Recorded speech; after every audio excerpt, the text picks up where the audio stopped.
What are you willing to suffer for? If it entertains you now, but will actually hurt you someday, it is a distraction. Don't settle.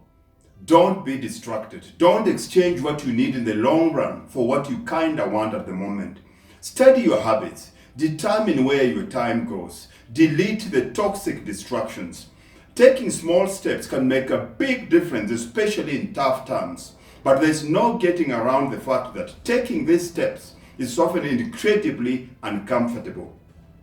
That is why so many people often don't do it, at least not initially. But we have to catch ourselves and remind ourselves that just because it isn't easy doesn't mean that it isn't worth it. The key is to remember that it's okay to feel uncomfortable because that is where human growth and healing begins. In order to get something in life, we often have to give something up. In order to change our situation for the better, we have to take some action that is not necessarily going to be easy or fun. Life is the opposite of perfection. It can be beautiful, of course, but it is obviously quite messy and chaotic at most of the times. Too often, we shy away from taking the next step because we are afraid it might not be worth the discomfort. It is scary and uncomfortable to upset the status quo, even when it is in service of something better.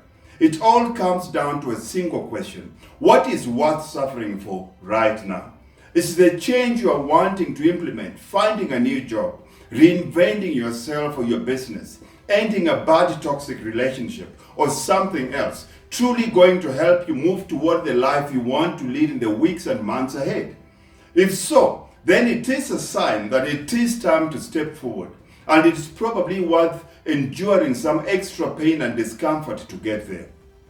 You can also rephrase the question to help you think through it. How important is moving forward right now? And what are you willing to sacrifice in the short term and long term in order to be happier in the longer term? By questioning your situation like this, you will realize that there are great reasons to step out of your comfort zone and for you to suffer just a little bit. Changes of this magnitude do not come easy for many of us, especially as we collectively deal with the realities of COVID-19, and we understand that.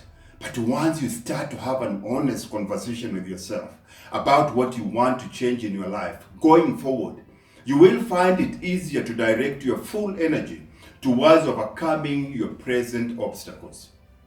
When you are focused on all the good that will come from making the change you desire, the sacrifices you'll have to make to achieve that change simply won't be as big a deal as they look like now.